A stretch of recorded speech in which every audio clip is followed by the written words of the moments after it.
20 años, Mate tiene 27 años, 26, 27 años. Sí, ¿verdad? Dentro de 20 años. Ajá, sí, tiene 7. ¿Qué le dirías? ¿Qué le dirías? Le diría, papi, felicidades por estar donde estás, porque yo soy tu papá y sé que ibas a estar en ese puesto que estás ahorita, en esa situación, porque así te formé.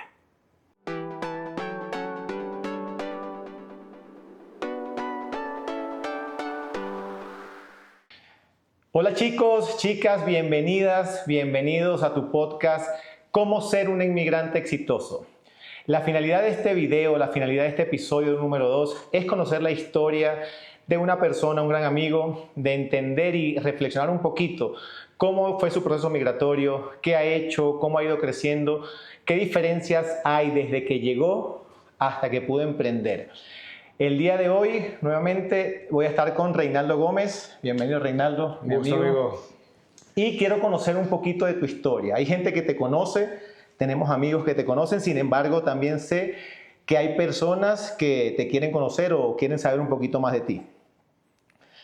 Me gustaría, para empezar, hablar un poquito acerca de Reinaldo. ¿Quién es Reinaldo? ¿Dónde nació? ¿A qué se dedica? Ok, bueno. Muchas gracias por la invitación acá a tu podcast. Saludos a todos por allá.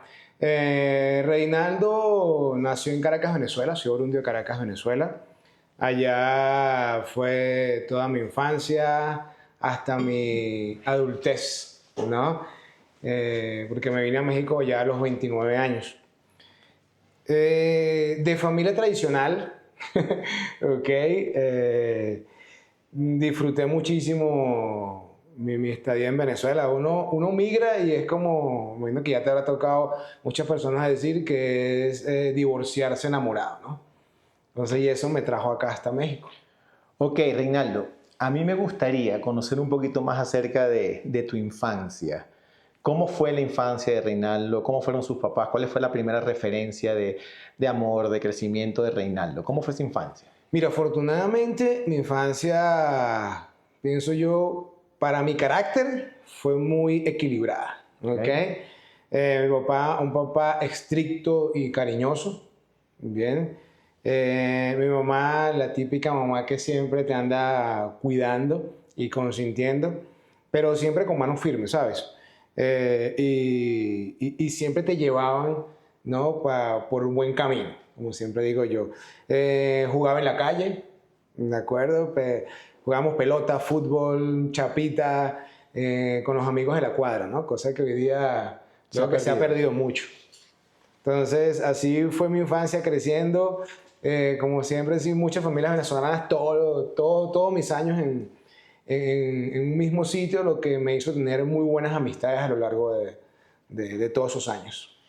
Ok, y cómo, ahorita que hablabas de tus amigos, de la escuela, el juego, ¿cómo fue el Reinaldo en la escuela? O sea, ¿cuál es tu experiencia del paso por la escuela? Ok, Reinaldo en la escuela, wow. Era un poco travieso, ¿ok? Tenía que... Siempre me estaban llevando como que tienes que estudiar, tienes que pasar, y yo en otras órbitas, en otra onda. Pero sí le compré a mi papá la idea que me dijo, usted, hijo, no sé cómo va a ser, pero usted tiene que estudiar y tener una carrera, ¿no? Eso que siempre que te decían que si tienes una carrera eres alguien. Hay teorías que dicen que sí, otras que dicen que no, pero bueno, yo digo que sí, que ayuda muchísimo, ¿no? Entonces ese era yo en la escuela, ¿no? Siempre igual jugando, tratando de cumplir con ese mandato que yo le acepté a mi papá, ¿no? De decir que yo tenía que ser el primer universitario de la familia. Okay. Entonces esa carga la tenía yo allí. ¿Tienes hermanas, hermanos? Sí, somos dos, un hermano y una hermana. Yo soy el mayor de los 3. ¿Cómo es tu relación con ellos? No, preciosas. Aunque no nos hablamos mucho, pero cuando nos hablamos es como que si hubiese estado ayer en casa, ¿no? Sin problema. Y ahorita que hablabas de tu papá, que he escuchado que fue súper estricto, ¿cómo fue la relación en tu infancia con tu papá y tu mamá? Mira, mi papá lo único que me pedía realmente era que estudiara, ¿no? De ahí en fuera era todo bien, ¿no? Sí, bueno, el típico papá que siempre te quiere activo, ¿no? Hey, estás pendiente de esto, si no ves lo que haces, ¿no? Ese tipo de cosas. Estás caminando por aquí, estás pateando el agua, y cositas así como esas que obvio nos llevan a uno siempre a estar pendiente del entorno donde estás, ¿no? Entonces de allí era esa parte como que papá, siempre tienes que estar activo, siempre tienes que estar pendiente de tu alrededor, cuidado, ¿no? Siempre hay que colaborar. Mi papá era mucho de que, ajá, estás aquí, no colaboras, ¿no? Entonces siempre pregunta, siempre está preguntando en qué puedes ayudar a la gente, ¿no? Si tú visitas una casa, oh, buenas tardes, buenos días, ¿en qué ayudo? Cuéntame, ¿qué están haciendo? ¿No? Y eso, wow, me parece mentira, pero con tú a lo largo de la historia ves, y esos detalles te abren puertas en todos lados. Es increíble cómo tú sencillamente queriendo colaborar sin esperar nada a cambio, sientes que las familias después te quieren, ¿no? En donde vayas a visitar. Te vas ganando el corazón de la gente, dice. Sí, y es como que ya algo que sembraron en mí y yo lo hago. Ok, ¿y con tu mamá? Mi madre, bueno, como todos decimos, mi madre es una madre espectacular, ¿ok?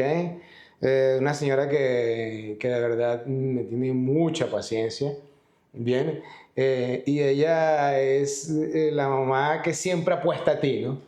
Dice, no, yo sé que le va mal en los estudios, pero yo sé que lo hace algo, tiene algo que no sé qué, pero yo voy a ti, ¿no? Esa es mi mamá. Ok, ¿cómo fue la influencia de tus padres al momento de seguir creciendo? O sea, la adolescencia, ¿cómo fue tu relación con ellos en la adolescencia? Mira, con mi papá, al ser fueron etapas bien bonitas. Fíjate, al principio, Complicadas pero bonitas. O bonitas. no, como todo complicado y bonito, sobre todo por mi carácter y el carácter de mi papá, chocábamos mucho. Pero decía que este personaje sabía cómo, o sea, ser estricto en su momento era a lo mejor una pelea y después él bajaba los ánimos, calmaba todo y después volvía a entrar, ¿no? Pero fíjense, a mí me ayudó mi papá, pero en mi personalidad muchísimo, ¿no? Okay. Yo cuento siempre esto a las personas y yo decía, ¿no? Hijo, usted no es bonito, yo, ¿no? Sino que tu papá te diga que no eres bonito, ¿no?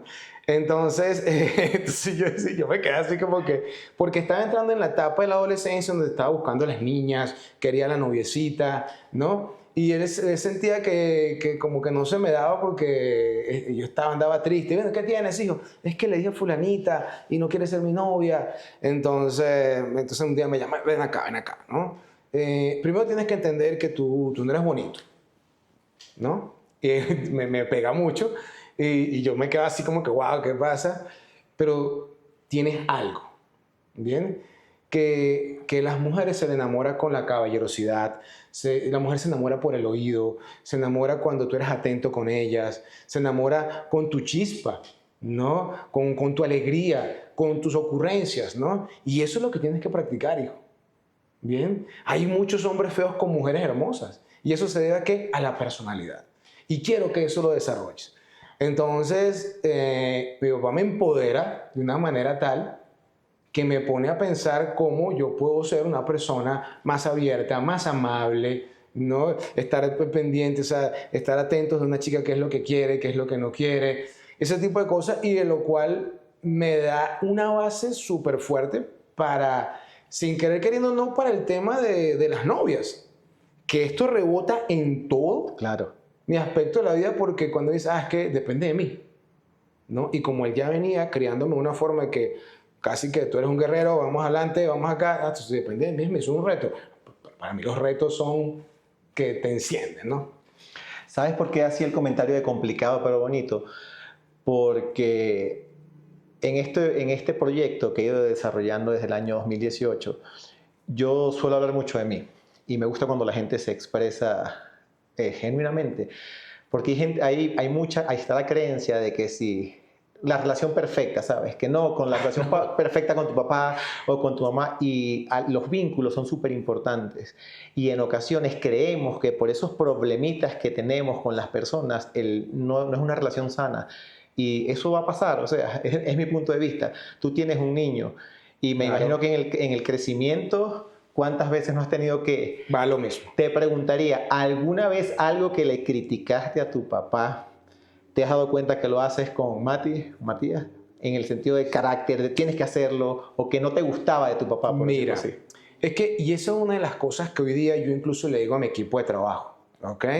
Que de la situación de, incluso del mundo de hoy, de esta generación de cristal, viene dada, pienso yo, en que la gente no sabe agradecer qué lo llevó al punto donde está. Y eso yo lo supe desde los 18, 19 años. Ok. ¿Ok? De todos esos regaños de papá, de todo eso, un ser tan estricto, pero tú lo ves estricto y de repente salíamos, o sea, es estricto para lo que tenía que ser, ¿no? Y uno como adolescente rebelde viene la pelea. Pero después que vas entendiendo todo, y hoy día yo escucho a la gente de que yo a mi hijo no le voy a hacer lo que me hacían a mí, ¿no? Y esa persona que lo dice es un empresario o una empresaria exitosa o es una doctora. Y dice, bueno, pero ¿qué tan malo te hicieron que te hicieron doctor? ¿Qué tanto te hicieron que te hicieron ingeniera? ¿No? ¿Por qué no analizas todo eso hacia atrás?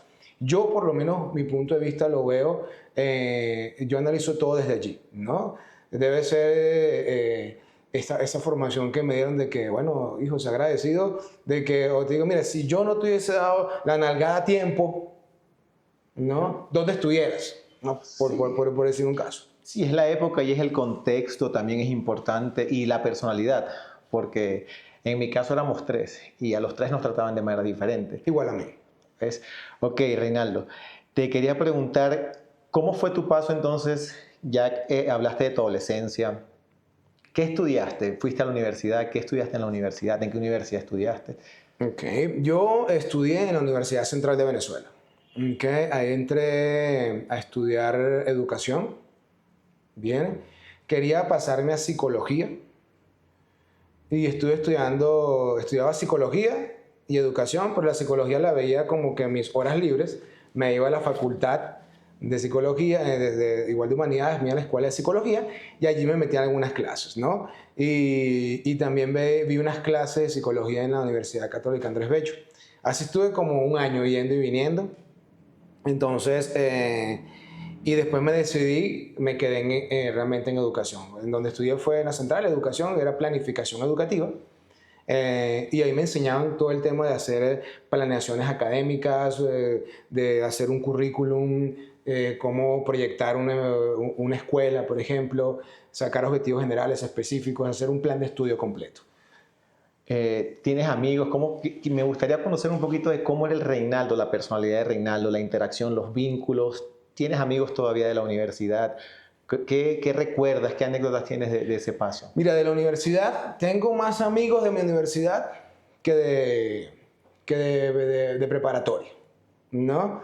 Creamos muchos vínculos muy, muy, muy bonitos, porque casualmente empecé a conocer personas en la escuela de educación, supongamos, eran 40 mujeres en mi salón y yo solo.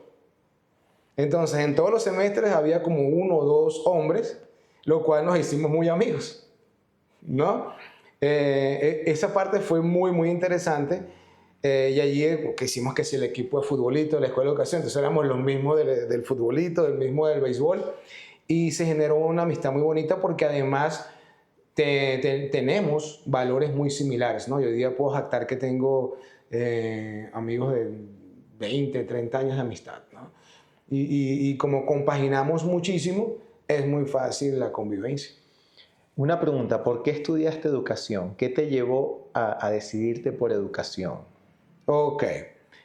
Inicialmente yo empecé a buscar, ¿no?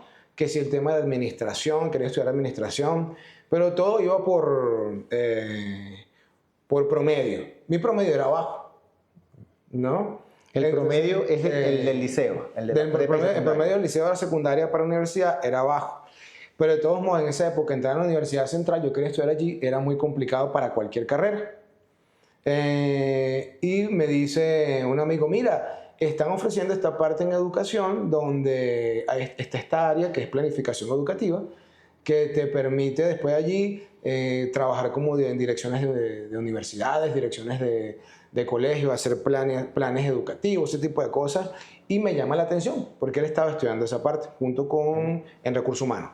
Entonces yo, bueno, dije, bueno, realmente mis calificaciones me dan para esto, presento la prueba. Con lo que tengo, ¿no? llego aquí. Con lo que tengo, llego.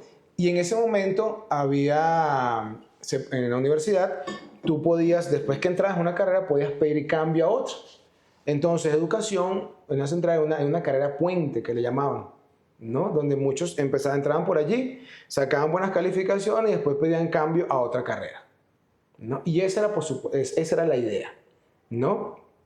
Entonces, por eso fui a estudiar, fui a ver como si me gustaba la psicología, que después no me gustó la psicología, y entré en administración, y ¿qué vi en la carrera cuando empecé a ver la carrera? Me enamoró, ¿no? Siempre he tenido una beta allí ¿cómo te explico? De enseñar, ¿no? Y entonces encontré una pasión allí bastante interesante. Y cuando vi todo el proyecto y el plan académico que tenía la universidad, dije, wow, esto está perfecto. ¿Por qué? Porque yo quiero ser empresario. O sea, hablando en ese momento, ¿no? Quiero ser empresario y cuando veo que de aquí puedo hacer proyecciones, planeación, entonces un profesor de estadística, me acuerdo, el apellido él se llamaba Nihat Handan, ¿no? El tipo en aquella época, muchísimo dinero porque él daba clases de estadística en la central porque quería, imagínate esa calidad. Y el tipo a su vez tenía una empresa de estadísticas y proyecciones de datos. Okay. Entonces me dice, no, él hablaba así todo ronco, mira hijo, esto está buenísimo, yo aquí saqué todo esto, chico, ¿no? Y cuando él me empieza a explicar, yo, wow, no es que ya aquí soy, ¿no? Por esa razón dejo yo la parte de la psicología, bien, porque la psicología me afectaba mucho. Cuando empecé a entrar más en ese tema, yo decía, wow, me gustó más la parte de educación. Ok. Comentabas que tu promedio no era muy bueno, no era alto. Uh-huh. ¿Qué crees tú? Porque está la disyuntiva que decías al principio. En mi época había una competencia, o lo que yo percibía era una competencia bastante incluso desmedida, porque había que siempre ser buen estudiante. Entonces, y no está mal ser buen estudiante, solo que a veces el sistema educativo te prepara para... ¿Qué crees tú que te prepara el sistema educativo? ¿O qué crees tú que hacía que tú no fueras buen estudiante bajo ese concepto?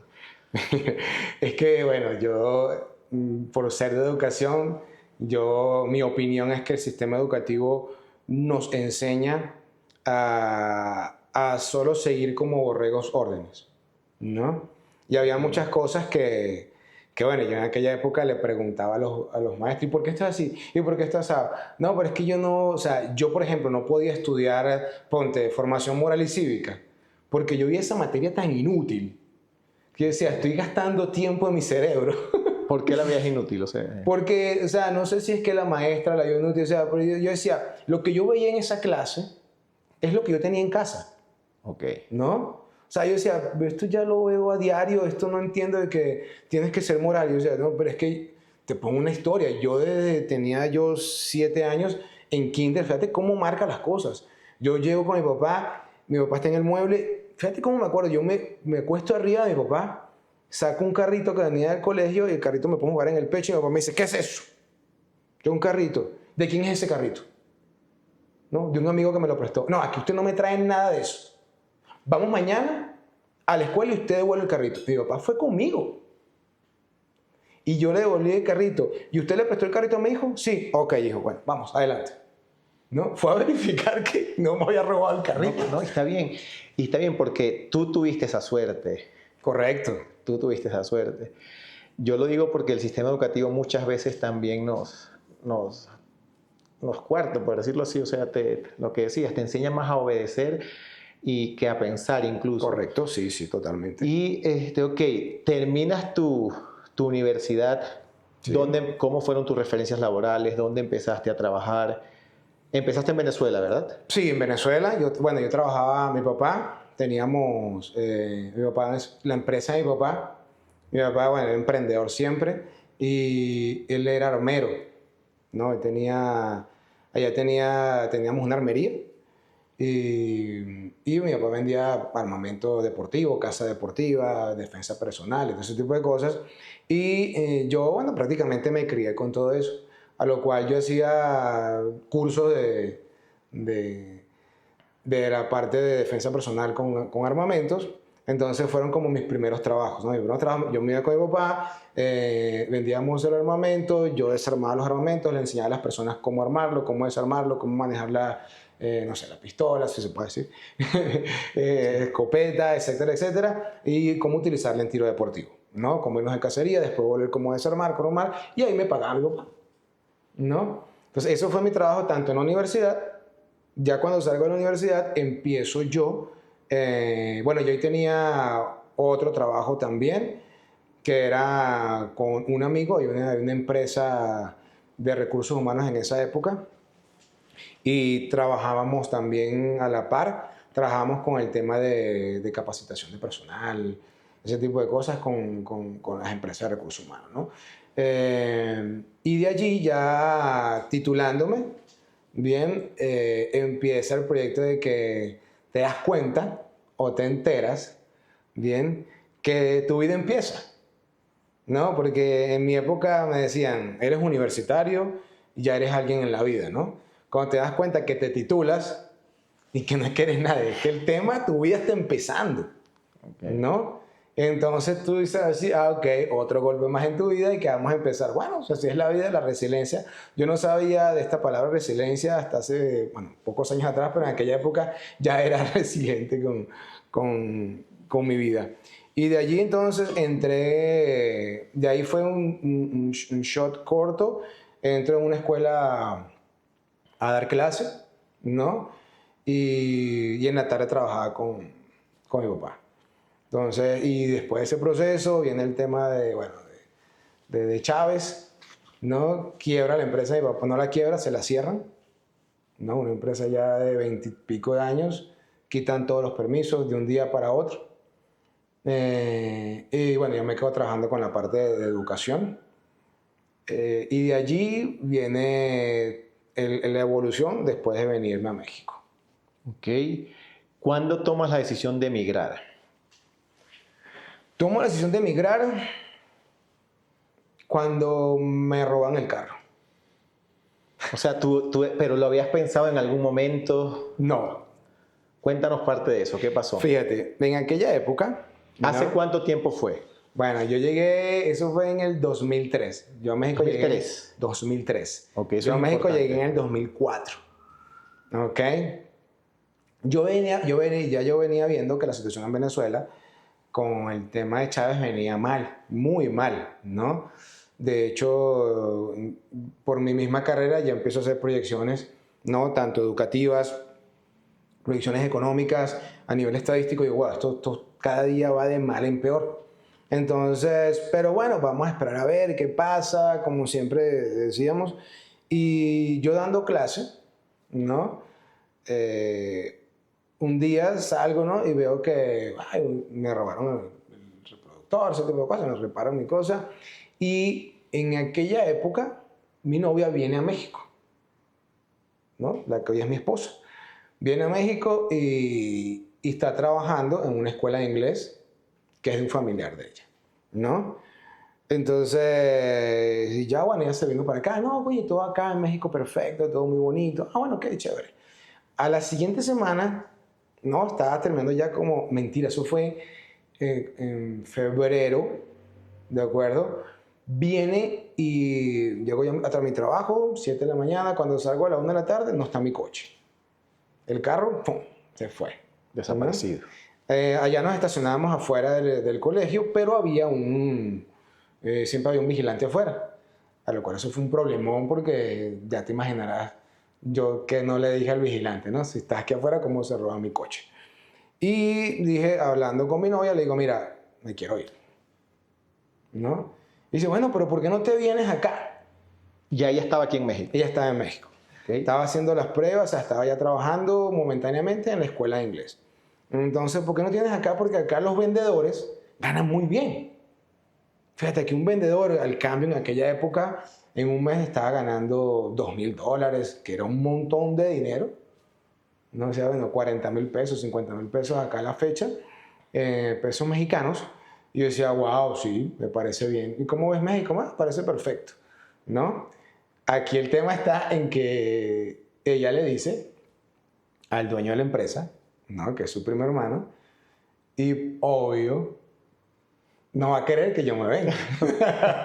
Porque A su hermanita querida del alma y todo aquello. Y le dice a ella, bueno, si él se quiere venir, que se venga, pero él tiene que pagarse pasaje, él tiene que pagarse todo. ¿Por qué? Porque yo no era vendedor, él tenía esa misma empresa en Venezuela y él exportaba a las personas de Venezuela con boleto pagado y todos sus trabajadores para vender en México. Entonces me dice, si él quiere pagarse todo, que se lo pague, ¿no? Ok. Y ella me dice, tienes que comprarte tu boleto, tienes que hacer esto, tienes que hacer lo otro. Sí me ayudaron con el tema de los papeles para ingresar acá, con el tema de papeles de trabajo, era muy fácil en ese momento sacarlo. Entonces, y así me vine a México, con $80 en el bolsillo y una maleta nada más. Ok, voy a retroceder un poquito. ¿Cómo conociste a Ana o cómo empezó esa relación? Porque yo soy partícipe y partidario, Reinaldo, que en la vida no logramos nada solos. Claro. Nuestros vínculos son esenciales en nuestro triunfo. Yo estoy convencido de que cuando alguien dice, no, esto lo he logrado yo solo, yo cuestionaría mucho eso. Entonces, me gustaría escuchar cómo empieza o cómo se genera esa relación. Ok. Mira, Ana, una gran mujer. O sea, somos un equipo. Eso es definitivo. No tengo, o sea, ¿qué te puedo decir de Ana? Todo positivo. Bien, en cuanto a toda la parte del aspecto de emprender, de laboral, de apoyo, todo ese tipo de cosas. Conozco a Ana porque un amigo de la universidad, ¿no? Se casa, ¿de acuerdo? Y Ana es prima de la novia. Okay. Entonces, yo conozco a Ana, mi esposa, un 14 de febrero, casualmente, la conozco ese día, bien, en la boda civil de mi amigo. Y ahí empieza la relación, ¿no? ¿Qué año fue? ¿Recuerdas el año? Eso fue en el año 2000. O sea, tenías 3 años de relación cuando te vienes a México. Correcto. 3, 4, ok. Sí, sí, yo la conocí en el 2000 y me vine a México, me vine en el 2004. 4 Me años. vine el 22 de marzo del 2004. O sea, la fecha se me grabó como las Torres Gemelas. Un nacimiento. Ok, entonces ya empieza la relación. Ella se viene primero a México, luego regresas a México, llegas tú a México. Correcto. Ok, y ahí empieza una historia, ahí empieza la historia de la migración de Reinaldo. Ahí ¿Era la empieza. primera vez que salías del país? Es correcto. ¿Cómo fue esa noticia para tus padres? ¿Qué le dijiste? ¿Cómo se lo comentaste? Mire, eso fue... ¿Qué te dijeron ellos? Eso fue... ahí dije una mentirilla blanca, ¿no?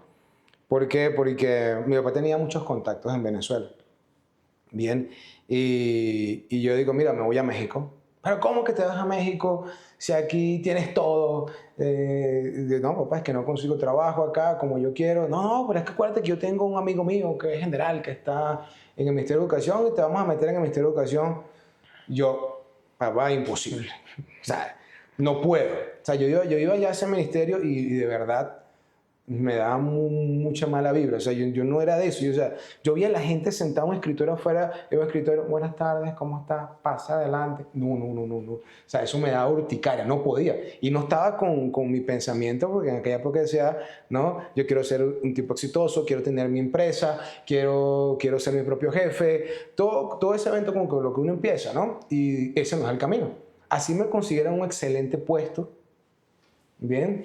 Es como trabajar estando allí muerto, un zombie. Entonces, no, eso para mí no era opción. Entonces le digo a mi papá, no, mira, es que me voy con esta empresa, ¿no? Con mi carrera como soy... Me llamaron. Como soy licenciado en educación, en planificación, entonces necesito una persona que le planifique ya. Entonces me decía, pero ¿cómo tú vas a planificar unos cursos de inglés en un país que no sabes? No, papá, mira, yo con mi carrera puedo planificar curso de inglés, curso de matemática, cualquier cosa, porque es planeación. Yo me reúno con los expertos, Bien, y empiezo a planificar y a plantear todos los objetivos. Ah, ok, bueno, está bien, bueno, hijo, ok, sí. Entonces, así fue que me vine. Porque si no era así, casi que mi papá cierra la puerta de la casa y dice, aquí no te vas, ¿no? Ok, ¿qué edad tenías en ese momento? No, ya era un viejo, tenía 28 años. Ok, y llegas a México. Llego a México. ¿Cómo empieza el proceso? Me dices que es la primera vez que salías de Venezuela. Correcto. ¿Cómo empieza el proceso en México, la cultura, la comida, llegar a trabajar en una empresa? Porque en parte ahí hay un privilegio, tienes una ventaja, estás llegando ya a trabajar en una empresa. Correcto. ¿Ok? ¿Cómo fue ese inicio? Ok, el inicio fue duro. Ok, no lo puedo negar, fue duro. ¿Por qué? Porque yo llego acá a México, sí con una empresa, llego como vendedor.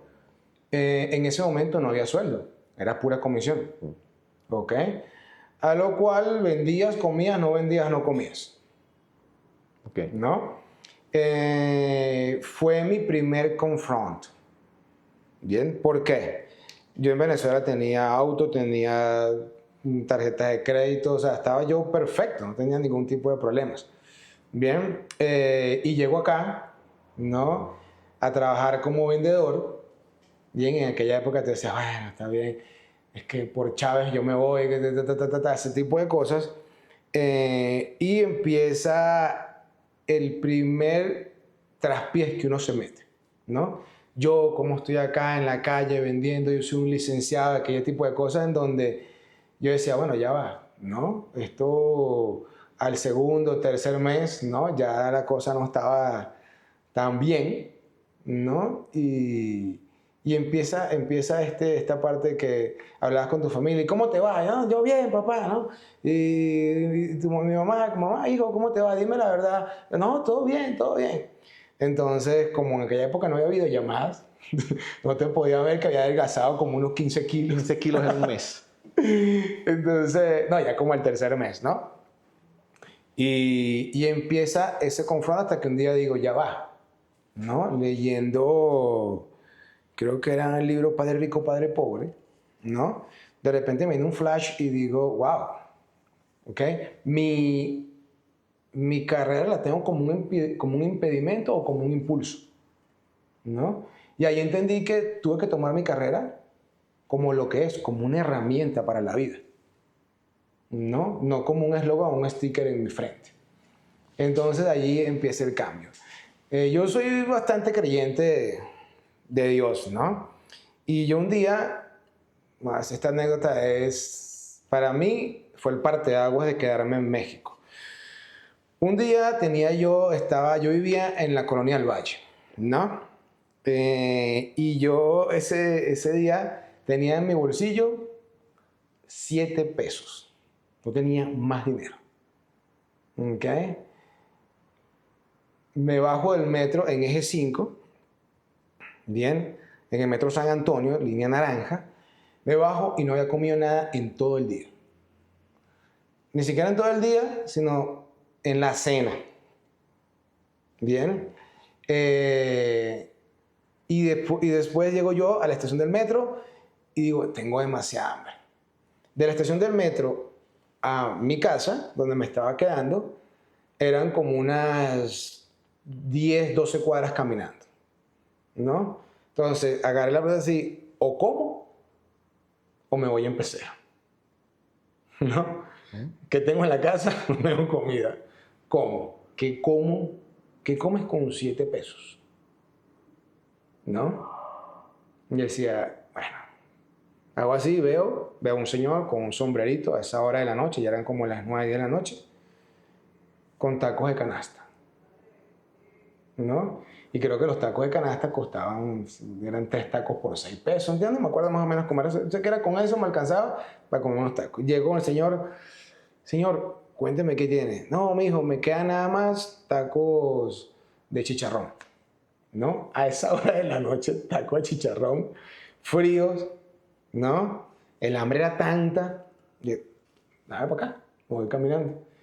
Y yo comía y la grasa, todo era así que yo sentía que iba a devolver la comida.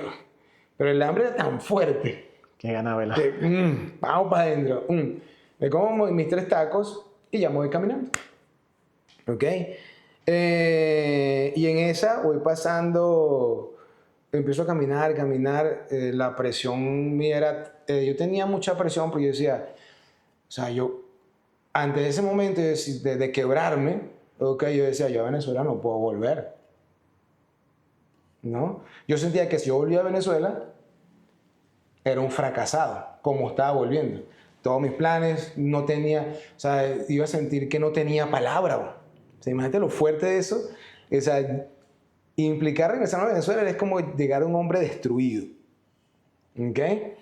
Y yo caminando así, me acuerdo, pasé por el Estadio Azul. Llegó un momento en que empiezo a llorar. Como un niño. Y así llorando, decía, ya va, brother, ¿qué pasa? ¿No? Yo, bueno, ya, me quebré. Yo levanté mi cara así y dije, Diosito. También le pedí a la Virgencita de Guadalupe, Diosito, Virgencita de Guadalupe, si México es para mí, yo necesito que solamente me mandes una señal, ¿no? Mira, caminé 3, 4 pasos, estaba pasando por un Oxxo que estaba allí y me cayó así una tarjeta, una postal de Adidas, ¿no? Yo, bueno, ¿qué es esto que me cae? Levanto la postal, es una postal que está Mohamed Ali, ¿no? Y el tipo está así. Y empiezo a leer lo que decía. Decía, imposible no es nada. Imposible es la palabra que utilizan los hombres inútiles para vivir la vida que les tocó vivir. Es que me acuerdo y yo decía, no inventes. En ese momento yo digo, No wow. mames. Brother, bueno. Me acuerdo, ¿no? Y yo digo, ¿qué pasó aquí? ¿No? Entonces, y lo último que decía, imposible es nada. No. Y agarré, ¿sí? La metí en mi carpeta y allí cambia mi vida. Fue un proceso, obvio, pero ya con una certeza como que es tuyo. ¿Qué me dijo Dios? Es tu tema. Si te quieres quedar, échale ganas. ¿Sabes escuchándote, aquí en el proyecto Migrando al Éxito, no promueve una migración física de no ser necesaria. Promueve una migración mental, emocional, incluso espiritual, que te saque de eso que te hicieron ser o que te hicieron creer que eras o que aprendiste a creer que eras y te empieces a mover a algo que te gusta, algo más. Una reflexión de eso que te estoy escuchando es que la migración física es necesaria en tu caso, sin embargo también tiene que haber una migración mental, emocional, espiritual, gastronómica, o sea, es un proceso que se tiene que generar. Ok, Reinaldo, ¿cuánto tiempo tenías aquí cuando pasó eso? ¿Cuando viviste toda esa historia? Era como, ya eran 4, 5 meses a lo mucho, 6. Y empezaste a trabajar, y estabas trabajando como vendedora. Como vendedor. ¿En qué momento y cómo era tu relación con Ana en ese momento?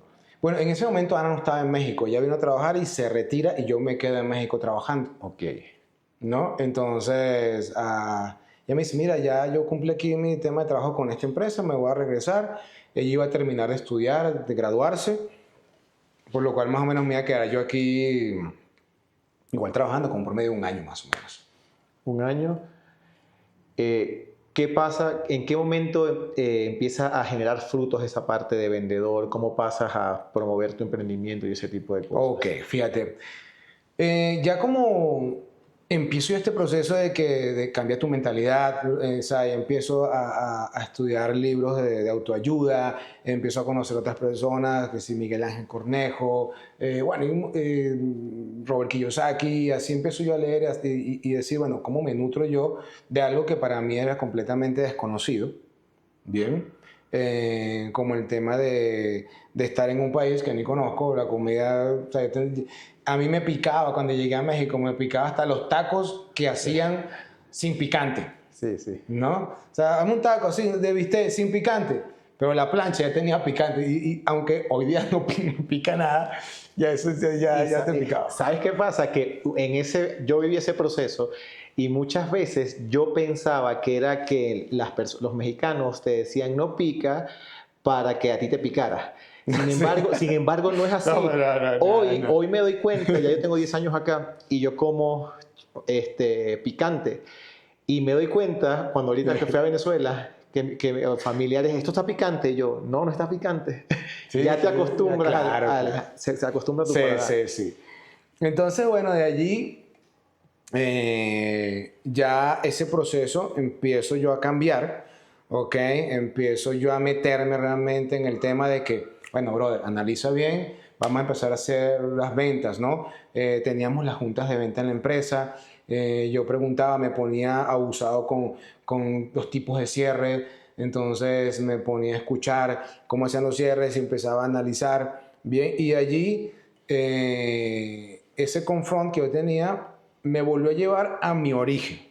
Okay. ¿No? Mi origen que te comentaba que mi papá siempre guerrero, adelante, activo, o sea, listo. No, él tenía una frase que decía, estoy llorando y vistiendo al muerto. O sea, vamos, no te puedes parar, vamos, movimiento. ¿no? Y movimiento. Entonces yo realmente me detuve en esos tiempos, ¿no? Con estas creencias que yo venía de mi país, ¿no? De toda aquel tarantín que tenía montado mentalmente. Entonces en ese proceso yo decía, bueno, ya estoy aquí, hay que gozársela, ¿no? Una vez un director que tenía yo de ventas me dijo, ¿tú quieres ser director de ventas? Lo primero que tienes que hacer es comportarte como un director de ventas. Bien. Okay. Eso a mí me quedó marcado, grabado. Y dije, así es la cosa. Bueno, perfecto. Agarré todo mi profesionalismo, ¿okay? Y lo puse en pro de ese trabajo, ¿no? Empecé a hacer, bueno, si yo quiero ser un director de venta, ¿cómo traer un director? Planeaciones, y empezó yo a cuadrar todo. Y estaba yo de vendedor raso. A lo cual llega un momento que muchos vendedores que trabajan conmigo, que eran supervisores y gerentes, me preguntan, Reinaldo, ¿qué vamos a hacer hoy? ¿No? Reinaldo, ¿y esta parte? No, yo tenía mi semana planificada y todo completo. En su momento me trajo algunos problemitas con mis jefes, porque de repente yo no llegaba a la junta, ¿no? Y era que yo estaba trabajando. No, ¿cómo no llegaste? Mira, aquí tienes 4 matrículas.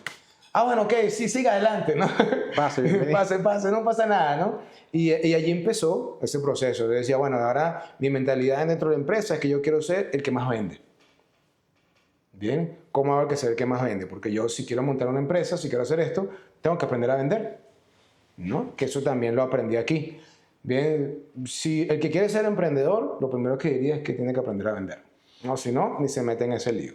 Entonces, y empiezo yo un mes, que mira, vendiste un mes y empezamos a generar, en el año, quedé campeón un año en ventas, ¿no? Y así fui trabajando y evolucionando y entendiendo todos los pasos de la empresa, a lo cual yo soy muy ahorrativo, ¿no? No es que yo gasto dinero, sino ya yo venía con una mentalidad de lo que quería, ¿no? Que era montar mi empresa, ¿ok? Y entendí que aprender de todos los demás, de donde estás tú trabajando, aprende lo máximo que puedas, ¿no? Para emprender yo siempre voy a decir, ponte a trabajar primero en ese negocio, si es lo que quieres hacer, conoce el negocio y después haz el tuyo. Sí, y parte importante de capitalizar la experiencia. Correcto. O sea, ahorita hay muchas personas que el proceso migratorio está a todo lo que da prácticamente. Y estoy seguro que hay muchas personas que nos están escuchando y que te están escuchando que no están en el lugar que quieren, que emigraron y no están haciendo lo que quieren y no están logrando ahorita lo que quieren. ¿Qué mensaje o qué opinión le darías a esas personas que a lo mejor están ahorita, se fueron por A y están en la Z? Creen que están muy lejos de lo que quieren. ¿Qué mensaje le darías de acuerdo a lo que has contado hasta ahorita? Mira, los sueños tienes que buscar lograrlos, ¿ok? De una forma u otra. Yo no te puedo decir, deja tu trabajo y anda a buscar tu sueño. ¿Bien? Lo que yo te puedo decir, trabaja tu trabajo y después de tu trabajo, ponte a buscar el sueño. Bien, si tienes que trabajar 24 horas, sean 26. Eso es lo que te puedo decir. Nunca te voy a decir, deja de comer para hacer tu sueño. No. Si tienes un empleo, afortunadamente hay que agradecer ese empleo, que es lo que actualmente se está manteniendo. Bien, y posteriormente empieza a dedicarle 2, 3 horitas a tu trabajo, a tu emprendimiento, a tu sueño por fuera. Llega un momento en que ya tu mismo sueño va a ser un engranaje que te va a permitir soltar tu trabajo y dar el brinco hacia lo que estás haciendo. Sí, y vas capitalizando la experiencia. Claro. Nuevamente. Bien, Reinaldo, voy a retomar un poquito la parte de la familia. O sea, la finalidad de este podcast es, o el nombre, ¿cómo ser un inmigrante exitoso? Háblame de Reinaldo cuando se casa. O sea, porque primero te preguntaría, ¿qué es el éxito o cómo ves tú el éxito actualmente? Bueno, anteriormente para mí el éxito era ser millonario. ¿Ok? Ya hoy día cambió mucho, dista mucho. Bien, ya yo le decía, anteriormente una persona me decía, no, es que yo, para mí ser exitoso, es que yo pueda trabajar, tenga para comer y llevar a mis hijos al colegio. ¿Cómo se te ocurre eso ser mediocre, no? Y con el tiempo entendí que no. Cada quien tiene su escala de éxito. Muy bien. Bien, así es sencillo. Por eso yo no ando peleando por la vida. Ah, ¿quieres sumar conmigo? Queremos hacer sinergia. ¿Qué quieres hacer? Yo quiero esto. Sumamos, vamos adelante. ¿Ok? Ah, es que yo quiero tener un trabajo que me permita visitar a mi familia. Y lo que vas a trabajar, eso a mí me sirve la mitad, sí, me suma, perfecto, ya listo. Bien, cada quien tiene su escala de éxito porque es su felicidad, ¿no? Yo entendí realmente que la felicidad son momentos, ¿no? Eso de alcanzar la felicidad es como un eufemismo de estar siempre feliz, no, son momentos que vas alcanzando. Ok, y entonces para ti, ¿qué sería, cómo lo definirías tú actualmente ese éxito? Mira, Para ti. para mí, el éxito yo lo pongo ya en varias bandejas, ¿no? Una, la parte familiar, ¿bien? Bueno, voy a hacer un apartado. Yo tengo ya 50 años, equipo, ¿ok? Y yo escucho a veces personas más jóvenes hablando y es muy fácil hablar desde un punto de vista. Pero ya cuando tienes 50 años pateando la calle, teniendo familia, ya uno piensa mucho diferente como era antes, ¿no? Por eso hablo de varias bandejas. Entonces, yo pongo por un lado el éxito familiar, bien, el éxito laboral, éxito en este caso personal, que es cómo yo me siento conmigo mismo, de que he alcanzado, que pienso que eso es una de las bandejas más pesadas, ¿no? Porque a veces los niveles de exigencia son tan fuertes que le pones más peso y no te deja como que estar viviendo. En la parte familiar, para mí ser exitoso es tener una familia. Yo soy muy familiar, bueno, ya me conoces, ¿okay? Me encanta la familia, me encantan los niños. Bien, mi esposa me dice, ay, si yo tuviera que irme de viaje por un año, yo no tengo problema, sé que tú te vas a encargar de ellos. No, pues yo feliz. O sea, yo realmente me casé, yo realmente quise y quiero ser papá, ¿no? Okay. Entonces, esa parte allí es una de las bandejas, ¿no? De tener mi familia, que ellos sean felices, ¿no? Yo quiero hacer mis hijos que sean felices, como ellos quieran, ¿no? Yo me quedaría en esa bandeja un momento. Te preguntaría, en todo este proceso migratorio, ¿qué ha representado Ana para ti? En todo este proceso de crecimiento migratorio familiar, ¿qué representa Ana? Ana es mi bastión. O sea, yo sin Ana no hubiese hecho nada de esto. O sea, sí sé que yo tengo un impulso económico muy fuerte, que estoy trabajando, que logré muchas cosas, pero la claridad que maneja Ana, mi socia como tal, es brutal. O sea, es impresionante. Yo soy el soñador. Del equipo yo soy el soñador. Ella es el ancla. ¿Ok? Ella es muy fácil de que pueda materializar cosas. Yo por lo menos ahorita aquí en la escuela estoy buscando de que, voy a hacer un curso de inteligencia artificial, cómo crear esto, voy a buscar esta parte, voy a decir, y dice, Reinaldo, vamos a hacer esto, ¿no? Entonces, y ella realmente timonea muy bien, ¿no? Un loco emprendedor que soy yo. Ok, y con Ana, ¿cuántos hijos tienes? 2, Aranza y Matías. ¿Cómo es tu recuerdo de Aranza? ¿Cómo nace Aranza? Ese proceso de acercarte a la niña, tu primera. O sea, lo primero que me dicen es, ¿no? El ecosonograma y dicen, va a ser niña, Okay. ¿no? Entonces yo les escribo a los panas de Venezuela, voy a ser papá, ¿de qué va a tener? Una niña. ¡Ay, no! Y empieza la labura, ¿no? Ya vas a pagarlas todas, que para allá y para acá, ¿no? Entonces fue lo que me dio Dios y listo, ¿no? Como te digo, afortunadamente mi familia, bien, nos gozamos muchísimo ese ambiente en casa en Venezuela. Y yo tengo una hermana pequeña en la cual para nosotros era una cuchura, era la consentida de la casa, porque somos 2 varones y ella era la última, ¿no? Entonces, y así veía yo a mi hija, ¿no? Yo cuando nace Aranza, yo me metí hasta a grabar. Yo tengo grabado allí el parto de Aranza y todo, y yo la agarré y la masajeé. Y mira, te digo algo, es un cliché, pero con mi hija conocí el amor. Así de fácil. O sea, podrá ser muy cliché lo que quieras, pero la gente podrá decir eso y es así. Va a ser así y siempre va a ser así. ¿No? Para mí. A eso te iba a preguntar eso. ¿Qué te ha enseñado Aranza? O sea, porque yo te conozco, pero hay muchas personas que no te conocen. Y yo veo tu relación con Aranza y veo cómo tengo recuerdos de que le enseñabas incluso un poquito de artes marciales. Claro. ¿Qué te ha enseñado ella a ti? Cuéntame. Además de conocer el amor, algo que quieras contar. Aranza, ¿Te está mira, escuchando Aranza ahorita? Aranza ella fue la que me hizo papá. No, ella fue la que me cumplió un sueño de ser papá.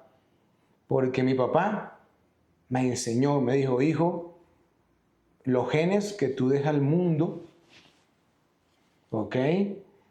Tú lo vas a transformar. El gen llega, el niño llega y tú tienes que ver qué hijo tú le vas a dejar al mundo, ¿no? Entonces, y yo sí, yo quiero que mis genes sigan, ¿no? Y yo quiero ser papá y en ese momento nace mi hija y yo decía, wow, ¿no? Yo decía, no puedo creer esto. Y yo digo aquí, bueno, ahora, ¿cómo es este show de ser papá? ¿No? ¿Qué es lo que quiero? ¿Qué quiero de ella? ¿No? ¿Qué expectativas tengo? Y después, afortunadamente, yo trabajé mucho en recreación también en Venezuela. Recreación y turismo. Y tuve como 15 años trabajando en recreación y turismo, atendiendo, o sea, nos íbamos a planes vacacionales, con niños. Yo tenía, a veces me mandaban, yo tenía 150 niños a disposición con mi equipo de trabajo, ¿bien? Y me enseñó mucho el tema de entablar relaciones con adolescentes, cómo negociar, ese tipo de cosas, para lo cual para mí es muy fácil, ¿no? Entonces, ya con mi hija, ¿no? Que me enseña a tener paciencia. ¿Ok? ¿Por qué? Porque una cosa es trabajar con los hijos de otro, pero cuando trabajas con los hijos tuyos la paciencia es menos. Parece mentira. ¿Ok? Entonces ya, pero ¿por qué haces eso? ¿Por qué no logras los mismos resultados que antes cuando trabajabas con recreación? Vela, entonces en mi mente, vela cuando una niñita de 5 o 6 años, vela como cuando está en tu plan vacacional que consigues tu objetivo, que quieres que haga esto, ¿no? Y así fue. Entonces fue una relación bastante muy padre. Además que mi hija es muy bella persona, o sea, es hermosísima. Ella sí es muy humana, ¿no? Entonces siempre trata de ponerse en los zapatos de las otras personas y tiene ese cierto entendimiento, ¿no? Y después de Aranza viene Matías. Después de muchos años aparece Matías. Háblame de Matías. Matías es un personaje, ¿de acuerdo? Aquí es cuando te das cuenta que cada hijo es completamente diferente. Lo que decías, ¿no? A nosotros, por lo menos igual que a ti y a mí, nos crearon cada uno de forma diferente. Bien. Matías es un tipo irreverente, ¿ok? Te cuestiona todo, te pregunta todo y con la misma te la devuelve, ¿no? Es uno de los que más me pone en jaque a la hora de cualquier cosa que tenga que yo decirle. ¿Qué te ha enseñado Matías? Porque yo veo a Matías como un maestro y lo puedo decir desde que nació. Matías pasó por una situación fuerte, bastante complicada. ¿Puedes hablar un poquito sí, de claro, esos días? ¿cómo no? Esos fueron los días más horribles de mi vida. ¿Okay? ¿Qué pasó allí? Cuéntame. Matías, estoy yo, mismo proceso, como Aranza, me meto en el quirófano, agarro mi cámara, ¿de acuerdo? Y empiezo a grabar todo el proceso, todo iba viento en popa. De repente fue el mismo doctor que trajo al mundo Aranza. Me sale, saca el doctor y el pediatra, no sé qué pasó ahí con el tema del pediatra, pónsele en las piernas a tu esposa y después lo agarra y Matías empieza como que, no sé si aspirar o líquido, tiene líquido en los pulmones y le cuesta respirar, ¿no? Y de allí se complicó todo. Ven que terapia intensiva, ese tipo de cosas. ¿no? De venir los 9 meses todo perfectamente planificado, revisado, todo completo, se complica en 3, 4 meses de terapia intensiva con Matías. Intubación, operaciones, de algo tan sencillo como que era celebrar, pasó a este proceso tan fuerte. ¿Qué experiencia te quedó o qué aprendizaje te quedó de esos 4 meses?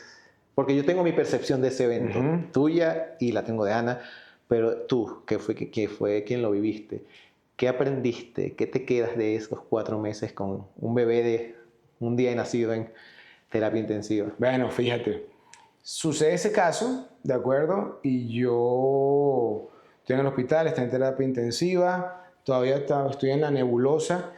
A las semanas que te vas dando cuenta del problemón en que estás metido, ¿no?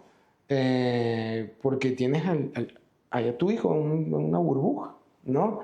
Entonces, y yo con mi esposa llorando conmigo, y allí entonces estábamos en un lamento boliviano de nosotros dos, y un día otra vez me bajé a caminar, y yo, bueno, Reinaldo, ¿qué vas a hacer? ¿No? Estoy hablando yo con yo, ¿no? ¿Qué vas a hacer? Brother, amarse los pantalones y a guapear. ¿Qué significa esto? A ver, manos a la obra, acción. Imagina que no es tu hijo y tienes que salvarlo. ¿Qué harías? ¿Ok? Primero, mente positiva. Yo trabajo con actitud mental positiva. Gracias a este trabajo me enseñó actitud mental positiva. Y sí siento, y sí no siento, yo sé que la actitud mental positiva cambia a la gente, incluso corporalmente. ¿Ok? Entonces, y yo, ¿qué pasa, brother? Es tu hijo. ¿Vas a pelear o no? Y si tú llegas con esta actitud, cada vez que vas a ver a tu hijo, ¿qué le estás mandando?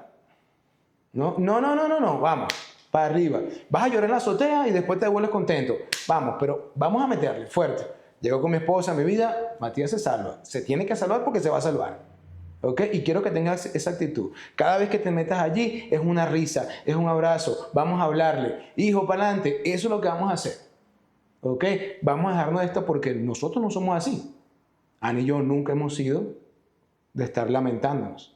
No, nunca nos lamemos las heridas. Y estar quejándonos de lo mismo negativo. Nosotros siempre es, ¿pasó algo? Ok, ya pasó. ¿Qué puedo hacer para atrás? Nada. ¿Qué puedo hacer para adelante? Mucho. Entonces me interesa lo que voy a hacer para adelante. Y si te das cuenta, el mismo emprendimiento me llevó a pensar de esa manera que ya para mí es un estilo de vida. Es un estilo de vida. ¿Crees que ese evento redefine tu concepto de éxito? El de Matías, no. Sigo pensando igual, que el éxito va a depender de cada quien, ¿ok? De qué es lo que que siente que es el éxito, ¿bien?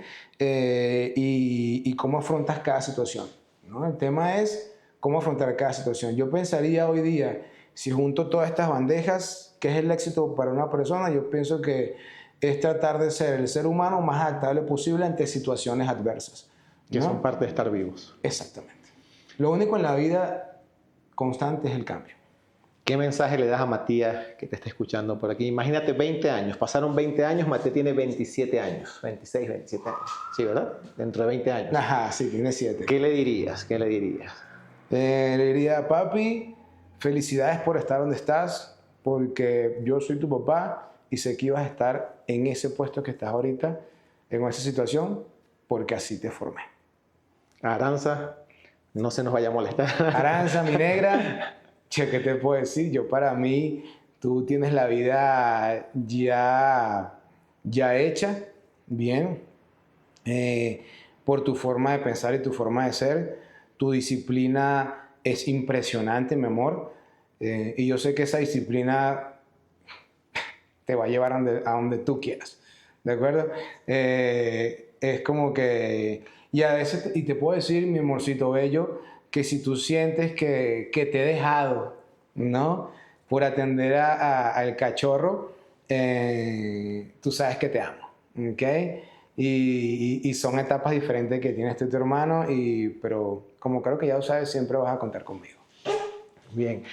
Reinaldo, para ir cerrando, ya hablamos un poquito de tu infancia, tus primeros años, cómo has desarrollado tu negocio o lo que estás haciendo en México, tu familia. Sin embargo, me gustaría que nos hablaras de tu negocio, de tu emprendimiento, a qué te dedicas, sus redes sociales, en qué ayudas a las personas. Ok, fíjate, mi negocio, tengo un instituto de inglés.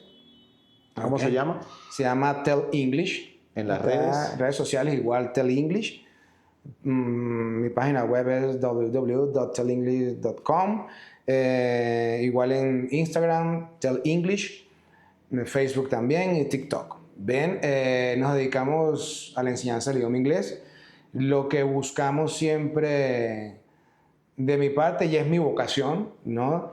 Es la excelencia. Siempre buscar ser el mejor programa de inglés. Es muy complejo porque cada cabeza es un mundo. ¿Okay? Pero sí entender más o menos cómo es la filosofía de cómo una persona puede aprender inglés de una forma u otra. Y básicamente a eso me dedico, a especializarme en cómo hacer que otros puedan ser bilingües, ¿no? Yo siempre digo, a nivel de ser emprendedores, hay que siempre estar inventando y accionando, ¿bien? Yo siempre digo, yo prefiero una acción imperfecta que una perfección estática. 100%. ¿Cuál ha sido tu mayor reto en este emprendimiento?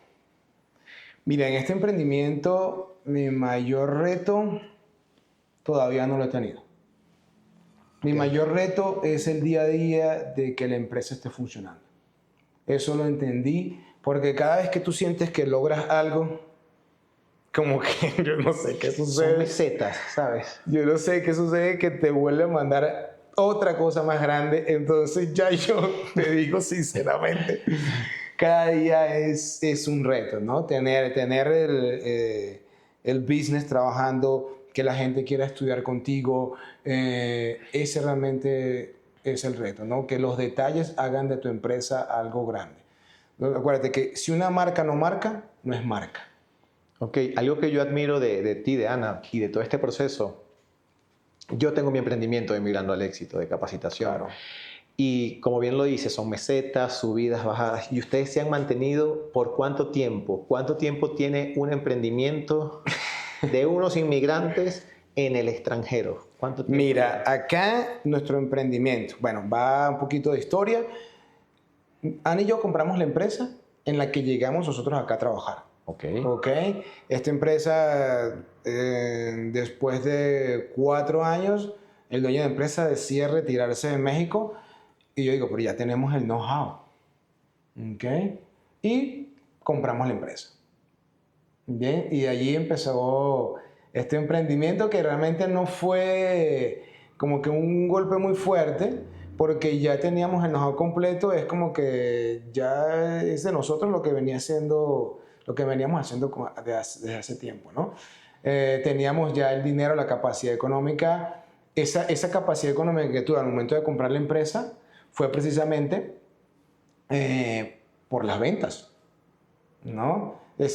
Tratar de ser campeón año con año, ir reuniendo, ese tipo de cosas, me lleva yo, sin ser director de ventas, ya tener el dinero para poder acceder, como decir, a la franquicia. Ok. Para ir cerrando, Reinaldo, yo considero que el éxito está muy cercano a los vínculos, a la salud de tus vínculos y a cómo te llevas con las personas que tienes a tu alrededor. Cuéntame de tu papá murió. Sí. ¿En qué año muere tu papá? 2016. Ok. ¿Cómo llevaste ese proceso? ¿Pudiste ir a Venezuela? Afortunadamente, por Ana, pude ir a Venezuela porque fue así como que ella dijo, mira, tu papá, sabemos que estaba enfermo. Bueno, no sabemos que estaba enfermo, él le dio cáncer, pero fue como una mutación del cáncer que le da. Pero él, como decirte, tengas una idea, en febrero él estaba bien, en febrero estaba llevando a mis sobrinos a la escuela y se muere en abril. ¿No?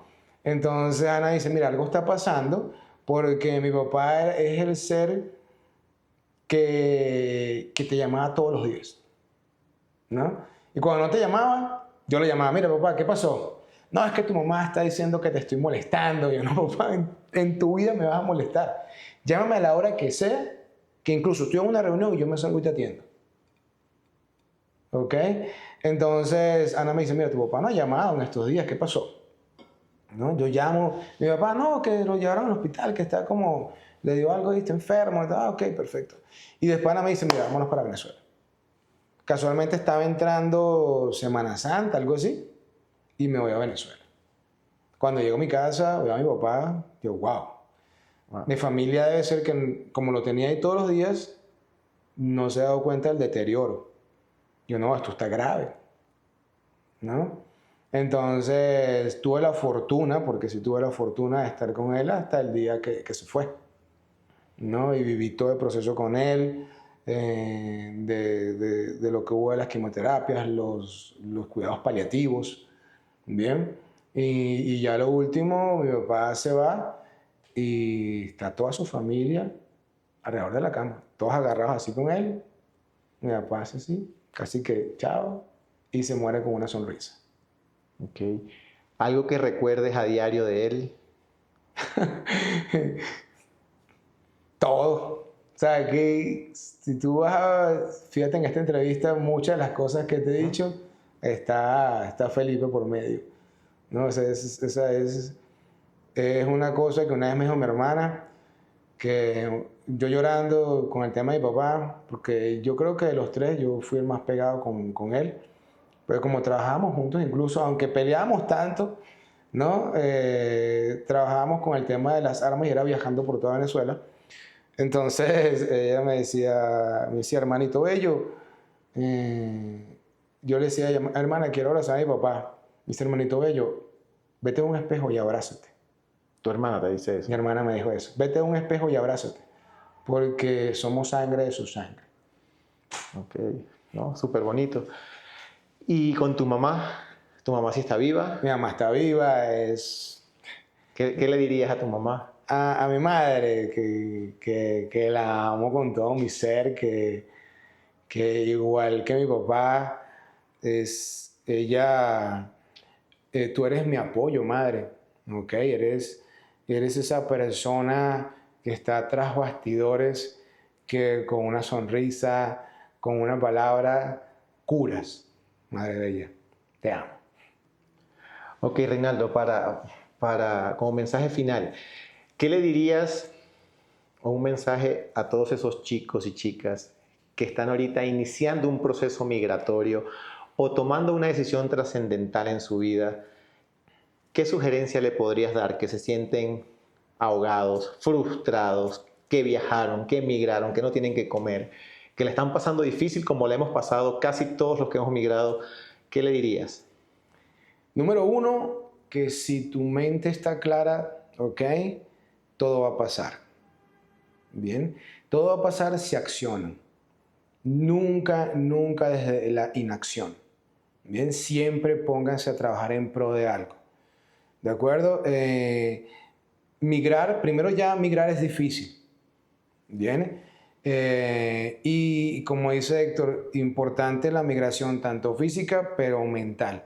Yo creo que a nivel de migración, el mayor fracaso de la gente que migra es porque mentalmente no ha migrado. ¿Ok? Todo el tiempo están, pongo caso de Venezuela, ¿no? Es que allá la arepa era mejor, es que allá esto era mejor, es que allá esto era mejor. Yo te diría, vete, devuélvete. ¿Okay? Es como la persona que se casa y desea seguir soltero, o como el que se gradúa de la universidad y sigue queriendo ser estudiante, o como el que se divorció y desea seguir casado. No ocurre todo el proceso. Y si te voy a hacer ahora, si esta es la última pregunta, ¿qué sería para ti migrando al éxito, Reinaldo? Tú que conoces mi proyecto desde que llegué aquí en 2016, ¿cómo lo definirías? Bueno, mira, yo tuve la fortuna de conocer a este ser, ¿no? Llegando acá a México, y desde que lo conocí ha sido un tipo súper claro en lo que quiere, bien, y en lo que congruente, que para mí es una de las cosas más importantes que tiene que tener un ser humano. Bien, y yo viví migrando al éxito. Puedo decir que yo lo escuchaba diciendo, yo quiero hacer esto, yo quiero hacer lo otro, ¿qué piensas? ¿No? Hasta que un día me dijo, mira, yo quiero hacer esto, y yo le dije, pártete una pata, ¿no? Como dicen en el teatro. Ay, vamos adelante, échale ganas, ¿no? ¿Qué piensas? Que tienes todo por delante. Bien, y pienso que Migrando al Éxito es un proyecto que está siendo muy positivo para mucha gente, que creo que a todos nos está ayudando, y tiene que ser así, ¿no? Porque este personaje tiene muchas ocurrencias, mucho conocimiento, ¿no? Es un crack en todo este proceso, Bueno. y vamos a echarle ganas aquí, a apoyar a Migrando el Éxito. Hermano, te agradezco mucho por este segundo episodio de Cómo ser un inmigrante exitoso. Te comento que te invité porque para mí tú eres una persona que se ha mantenido migrando al éxito. Hace un momento decías que no has tenido un gran reto. Entiendo el contexto, pero yo te he visto con lo de Matías, te he visto en lo de la pandemia, te he visto con la pareja, te he visto con los amigos. O sea, he visto el proceso que Ana y tú han llevado durante 10 años que tengo acá, a veces con optimismo, otras veces con un poquito menos. Sin embargo, este es el proceso de mantenernos vivos. Todo lo que está sucediendo es parte de estar vivo. Sabes que a Aranza y a Mati los quiero como unos sobrinos. Sí, a Ana la quiero muchísimo. Gracias por aceptar la invitación. Es un placer para mí estar acá. Y bueno, cualquier cosa que ustedes quieran saber de Migrando el Éxito, de Tele English, de nosotros como emprendedores, llámenos. Vale.